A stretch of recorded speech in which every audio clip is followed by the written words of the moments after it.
So, good morning, and welcome to another episode of Inspired Good Vet Life. And I am so excited about our guest today because he is the epitome of the notion or the idea that we're all different. We live in a world where there's lots of templates saying everybody should be the same, our bodies are the same, do these three things, and we keep finding evidence here at Good Vet Life that that's just not true. So please welcome Jim Gilligan from Snedicor's Cleaners. And hey, Jim. Hey, Sherri, my friend, how are you? Good, good. I'm so excited that you're here because you have so many wonderful messages and topics, not just about, not just about cleaning and clothes and fast fashion and all of those things, but also about food and your food journey. And I would just love, let's start with that. So give our community a little insight to your experiences. Great, yeah. I've had a lifelong journey with health and nutrition. Um, it actually started in pretty much infancy. I went on my first diet when I was less than 1 year old, which it wasn't my choosing, obviously, because I had at that point, no choice in what I ate, but the doctors felt that I was too fat, and so they switched me to skim milk.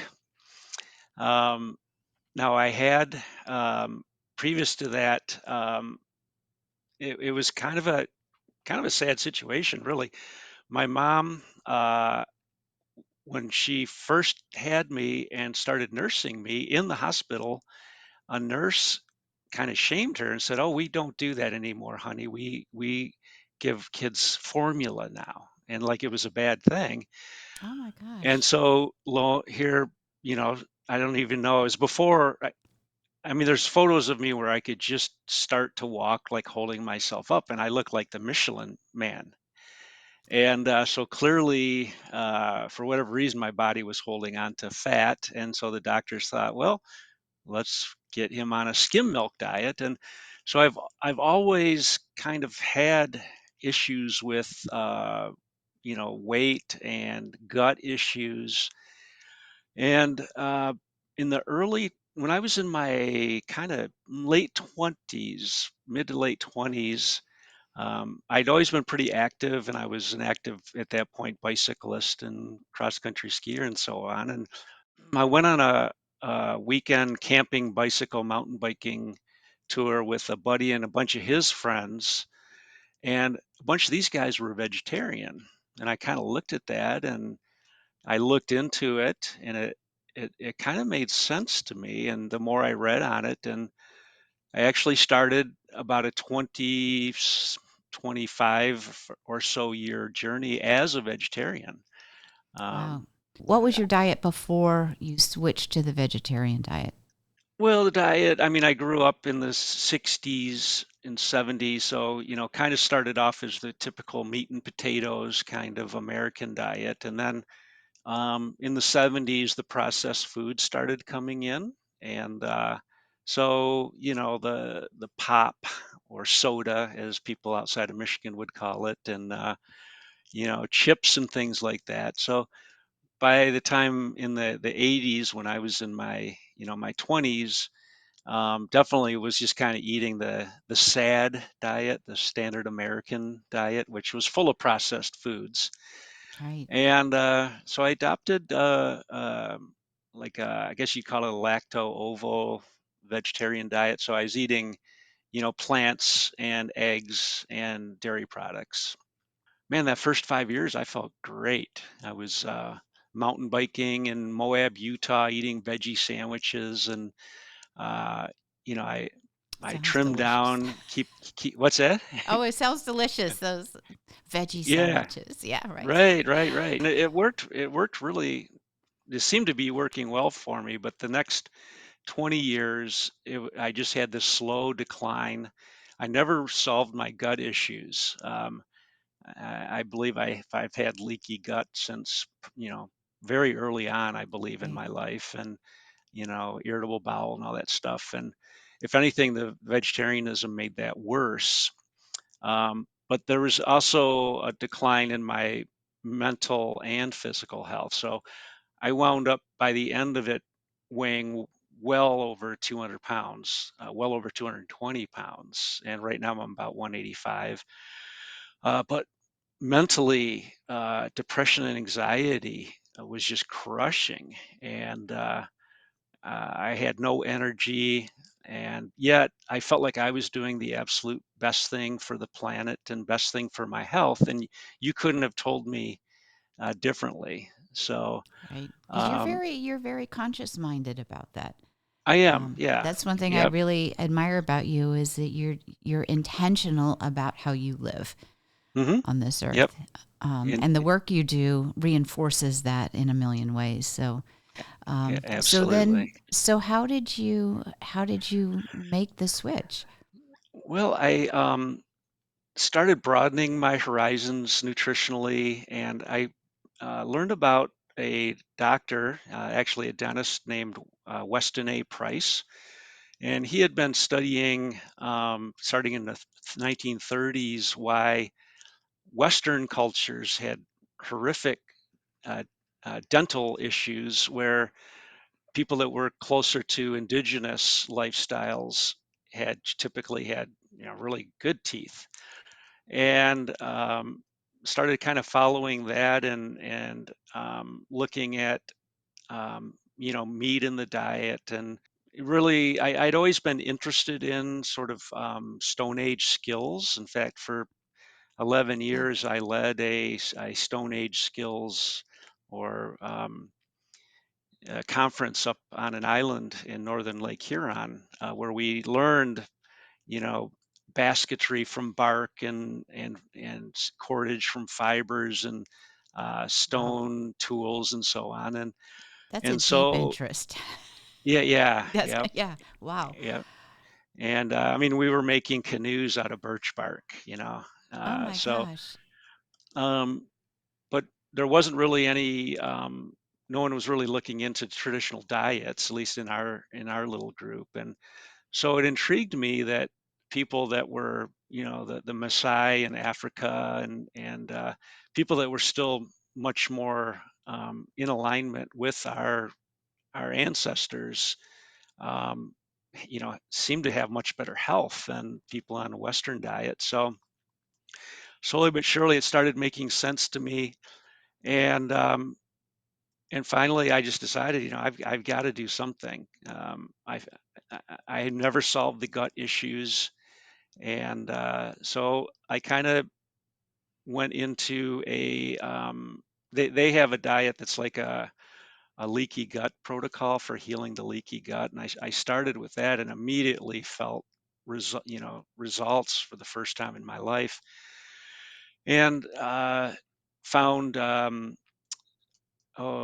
Mark Sisson, who is kind of known as paleo or primal eating. He's a well-known person in that space. And uh, finally switched over to what you would call a paleo, or what I called a pre-agricultural diet. So I did start eating meat, and I'll remember the Agricultural. very first time everyone said, "Oh, you can't start eating meat. If you do, you have to go really slowly because your body won't know how to digest it or whatever." I remember it was actually turkey because it was right around Thanksgiving, and I had given up grains, I had given up soy, I'd given up all these things that I'd learned could be gut irritants, and was feeling so much better. But at that point, if you're a vegetarian, you're not eating grains, you're not eating soy. Um, you're trying to avoid, high fiber things. What are you eating? And I'm already eating eggs and dairy. It's like, and kind of honoring all of our ancestors, because we all survived and thrived on more of a meat centric diet.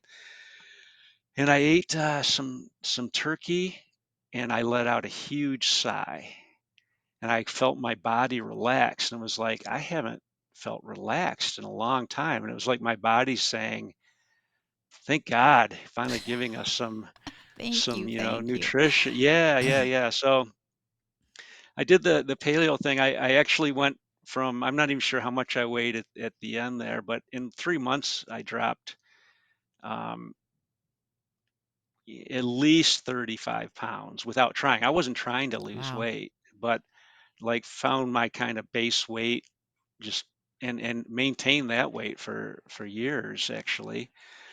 Um, but slowly, as I continued sort of looking at different diets um, and now that I'm, eating meat, I found the carnivore community, that people that only eat meat, and the paleo is pretty good, but still had nut issues, a lot of nuts in that diet and so on. And so since then, in the last probably 5 or 6 years, I've actually probably eaten 90% meat. And Right. I find that beef is really what works for me, red meat. Um, and I've gone for months at a time, just eating beef and water and salt. And when I'm in that space, I feel fantastic. Now, I'm not perfect, and holidays or whatever, or you start feeling so good, and it's like, well, a piece of bread isn't going to hurt, or a tortilla chip. Right. What I find is, as soon as I start eating those carbs, or in those processed foods, those highly palatable processed foods, that there's no off switch. I immediately feel that addiction coming back on, where when I just eat red meat, I can eat one piece of red meat in a day and be completely satisfied for the whole day and not even thinking about food. Where as soon as I start those snacky type foods, I am thinking about when's the next bite, when's the next I remember. mouthful. Yeah, I know that feeling where you're just Hmm. kind of like that becomes kind of a theme that's running in your head underneath everything, right? Like Yeah, right. Yeah, like there's yeah. It's almost like the alcoholic, like when's the next drink? right. When's the next salty snack? When's the next Dorito? When's the next, um, piece of bread or whatever? So, um, yeah, That so it's been interesting journey, and I could go on for hours about it, but I know we have a limited time on your show.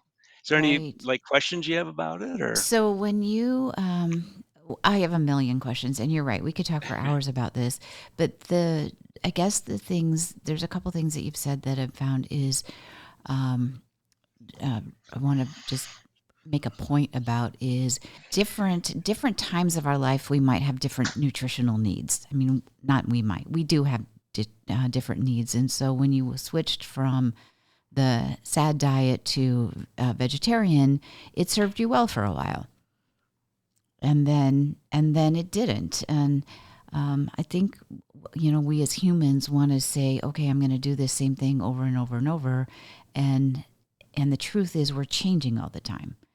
The world around us is changing, our internal self is changing, and so to be mindful of what really works for me at this stage of my life is an important thing to pay attention to.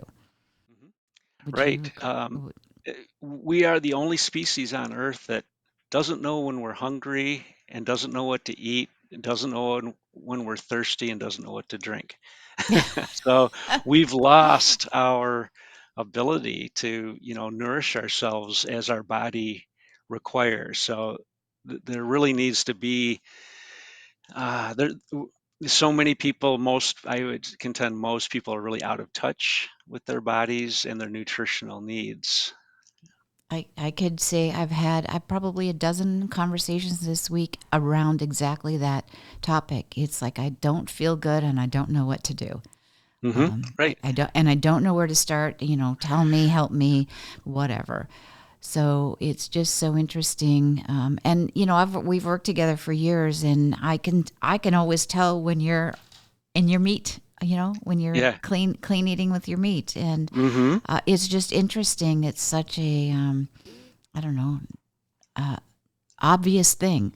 So what happens? How do people around you support you being a carnivore, if you will, a carnivore diet. How is that for you to be able to have that diet in your day-to-day life in the world we live in? I don't, talk about too much unless someone, asks about it. People see what I'm eating maybe when I'm out at a conference or something. Like, for instance, I've got today's snack is just a piece of dried meat, and That looks I love it. delicious. But, we were at a conference in Chicago this past couple months ago, and I brought, see, with that, I dry, several pounds at a time in my dehydrator, and I've always got it ready to go. And so the last morning conference, there was a continental breakfast, which was, bagels. Right. And if I ate bagels for this conference, I would have not been able to pay attention. I would have been probably crashing, within a short period of time. So I brought one of those and I kind of wrapped it up in a napkin so I could just sort of nibble on it. But people were like, "Where did you get that?" And I felt completely satisfied. I ate one of those. It's probably 4 ounces of or fatty red meat, and so I just kind of it's my thing. Whether it's supported or not, I feel good about how I'm nourishing myself. I feel that I'm doing the absolutely best diet for my health. And by eating grass-fed beef locally obtained, if possible, I know now that I'm doing the best thing for the planet, which is a completely different conversation. It is, but let's just switch and touch on that for a minute. So tell us about Snedicor's cleaners, what you're doing, because we typically hear cleaners and you think chemicals that never go away. And so how is Snedicor's different? Well, Snedeker's doesn't use any toxic chemicals when we clean our customers' clothing or bedding or any textiles in their lives. We got rid of the bad stuff in the beginning of 2007. Like most other cleaners, we used petrochemical solvents that are highly toxic. And so I was able to get out of that toxic chemical. And we use for our dry cleaning or dry side cleaning, we use liquid silicone, which is made from sand. Our sand is silicon dioxide. So they basically take sand and liquefy it into liquid silicone. And it's clear, it's odorless, it's non toxic, it's not a VOC, it's not a groundwater contaminant. And that's what we use to dry clean clothes. And then we also have the area's only Harmony wet cleaning system. So we actually clean a fair percentage of the clothing and bedding and so on that comes through here, wedding gowns, etc., with a wet cleaning, which uses water, but instead of a detergent, we use a soap made from organic camellia flowers, and Oh, it I had no changes. idea. I didn't know. Yeah, yep, Huh. it changes the structure of the water, the surface tension, and so we can clean a $5,000 wedding gown. We can clean an Armani suit, anything that you would normally say, oh, dry clean only, we can wet clean. And the benefits are you have dry side stains and wet side stains. And so we've got a much better chance of removing those wet side stains with the wet cleaning process than we do strictly using a dry cleaning process. Oh my gosh. Every time I talk to you, I learn things that I never knew. Um, and each one of those is a whole show, a whole article. Mm-hmm. I actually, it could be books.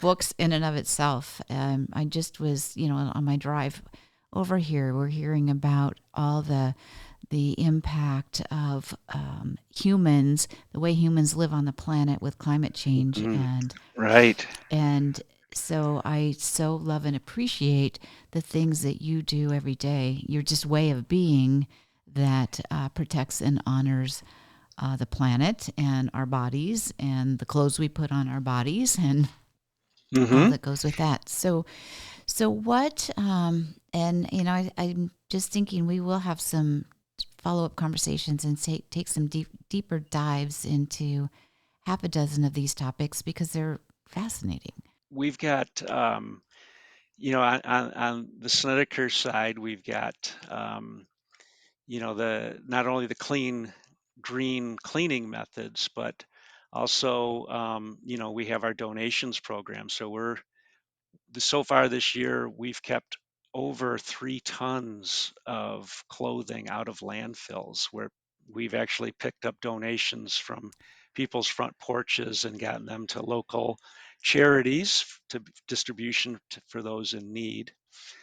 And, as far as dry cleaning versus disposable clothes, uh, the average American these days sends 78 pounds of clothing to landfills every year per capita. You mean they just throw them in the garbage? They do, yep.